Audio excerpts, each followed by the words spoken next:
Hello दोस्तों, इस video में हम बात करने वाले हैं त्रिभुजों के क्षेत्रफल की। एक ही सूत्र से हम प्रत्येक त्रिभुज का क्षेत्रफल निकालना सीखेंगे, फिर चाहे वो समकोण त्रिभुज हो या समबाहु त्रिभुज हो, समद्विबाहु त्रिभुज हो या फिर विषमबाहु त्रिभुज ही क्यों ना हो। तो शुरुआत करते हैं हम समकोण त्रिभुज से। बच्चों, हमें ये चतुर्भुज का क्षेत्रफल तो निकालना बहुत आसानी से आता है। चतुर्भुज का क्षेत्रफल क्या होता है? लंबाई गुणा चौड़ाई। अगर हम इस भुजा को h मान लें और इस भुजा को b मान लें तो इसका क्षेत्रफल क्या हो जाएगा? h गुणा b। लेकिन हमें क्या चाहिए? त्रिभुज का क्षेत्रफल। अगर इस चतुर्भुज को हम बीच से काट दें, यहाँ से कट कर दें, तो हमें क्या मिल जाएगा? दो त्रिभुज मिल जाएंगे। अगर इस चतुर्भुज को हम ये मान लिया a और b, इससे अगर हम इसको आधा कर दें तो हमें क्या मिल जाएगा? दो त्रिभुज मिल जाएंगे। कुछ इस तरह का एक त्रिभुज मिलेगा a b c। तो इस त्रिभुज का क्षेत्रफल क्या होगा बच्चों? अभी हमने चतुर्भुज का क्षेत्रफल क्या निकाला था? b गुणा h। क्योंकि अब ये इस चतुर्भुज का आधा है तो इसका क्षेत्रफल भी क्या हो जाएगा? आधा। इसीलिए त्रिभुज के क्षेत्रफल में 1/2 से गुणा किया गया होता है, और ये क्या होता है? 1/2 गुणा b गुणा h। b क्या है? बेस है ये भुजा की लंबाई। h क्या है? इसकी ऊंचाई। चतुर्भुज में हम जिसको भुजाओं की लंबाई चौड़ाई बोलते हैं, उसी में इसको हम क्या बोल देते हैं? बेस और लंब बोल देते हैं। ठीक है, तो ये हो गया हमारे समकोण त्रिभुज का क्षेत्रफल। ठीक है, अब दूसरा त्रिभुज देखते हैं। ये है हमारा समबाहु त्रिभुज। समबाहु त्रिभुज का क्षेत्रफल होता है बच्चों √3/4 गुणा भुजा स्क्वायर। क्या होता है? भुजा का स्क्वायर। क्योंकि ये समबाहु त्रिभुज है, समबाहु त्रिभुज की सारी भुजाएं क्या होती हैं? एक समान होती हैं।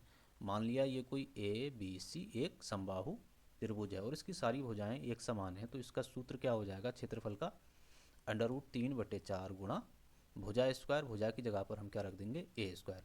लेकिन ये तो सूत्र हमें याद है। अगर हमें याद ना हो तो हम इसका सूत्र कैसे निकालेंगे? क्योंकि हमें तो एक ही चीज़ पता है, त्रिभुज के क्षेत्रफल का सूत्र क्या होता है? 1/2 गुणा आधार और गुणा ऊंचाई। हमें तो यही याद है। आधार तो हमें इसका पता है a, ऊंचाई नहीं पता है। अगर हमें ऊंचाई नहीं पता है तो हम क्या करेंगे? ऊंचाई मान लिया h है, ऊंचाई क्या है? h है। तो हम इसमें क्या करेंगे? पाइथागोरस प्रमेय लगाकर इसकी ऊंचाई निकाल लेंगे। पाइथागोरस प्रमेय क्या होती है? कर्ण का स्क्वायर बराबर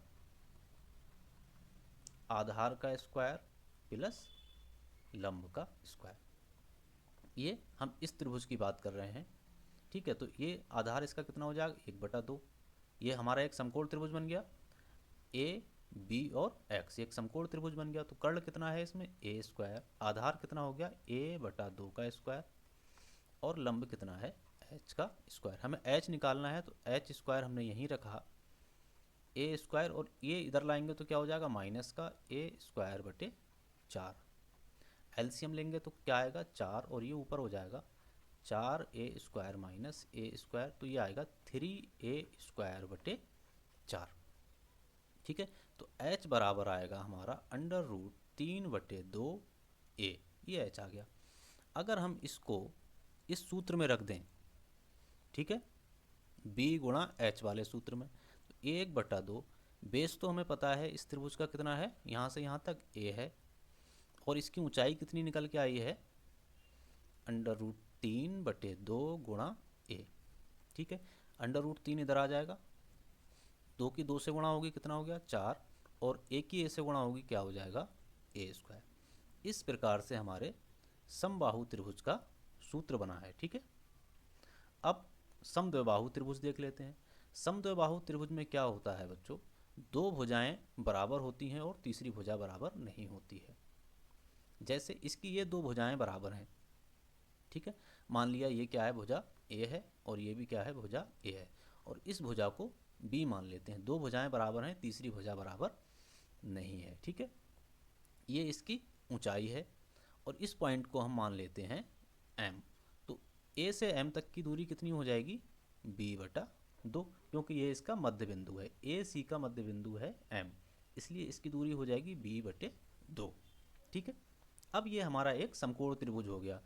ए बी एम क्या हो गया, एक समकोण त्रिभुज, क्योंकि ये जो कोण है कितने डिग्री का है, 90 डिग्री का। इसका हमें क्या करना है, क्षेत्रफल निकालना है, 1/2 बी गुणा एच। 1/2 बी तो हमें पता है, बेस बी ही है, इसकी ऊंचाई नहीं पता है, तो हम क्या करेंगे, ऊंचाई निकालने के लिए हम क्या करेंगे, पाइथागोरस प्रमेय लगाएंगे।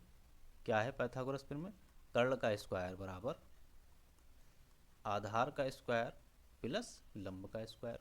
कर्ण का स्क्वायर ए स्क्वायर बराबर आधार कितना है, b/2 का स्क्वायर, और लंब कितना है, एच स्क्वायर। हमें निकालना क्या है, एच स्क्वायर। तो क्या करेंगे, ए स्क्वायर वहीं रखेंगे, बी को इधर भेज देंगे, तो ये हो जाएगा माइनस का b²/4 बराबर में आ जाएगा हमारा जे 4a² माइनस b²/4। तो h बराबर क्या आ जाएगा, √4a² माइनस b² और बटे में आ जाएगा हमारे 2। अब इसको इस सूत्र में रख देंगे हम, 1/2 गुणा b गुणा क्या है, √4a² माइनस b² बटे 2। इसकी आपस में गुणा कर देंगे, ये हो जाएगा b/4 गुणा √4a² माइनस b²। ये हमारे किसका होता है, समद्विबाहु त्रिभुज का सूत्र। अगला है हमारा विषम बाहु त्रिभुज। ठीक है, हमने यहाँ पर कोई एक विषम बाहु त्रिभुज ले लिया है, ए बी सी। ए के सामने की भुजा को हम, भुजा की लंबाई ए होती है, सी के सामने की भुजा की लंबाई सी होती है, और बी के सामने की भुजा की लंबाई को हमने स्मॉल बी से प्रदर्शित किया है। इसका जो क्षेत्रफल निकालने का जो सूत्र है वो हम हीरोइन के सूत्र से ज्ञात करते हैं। हीरोइन का सूत्र क्या होता है, √S(S-A) S-B S-C। यहाँ पर बच्चों S हमारा त्रिभुज का अर्ध परिमाप है। क्या है, अर्ध परिमाप। हम सब जानते हैं परिमाप निकालने के लिए हम भुजाओं की लंबाई का योग करते हैं, तो ये ए बी प्लस ये क्या है, भुजाओं की लंबाई।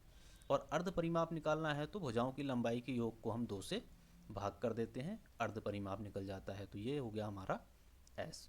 और यहाँ पर ए बी सी जो हैं वो भुजाओं की लंबाई है। ठीक है, उम्मीद है वीडियो आपको पसंद आया होगा, तो चैनल को ज़रूर सब्सक्राइब कर लें।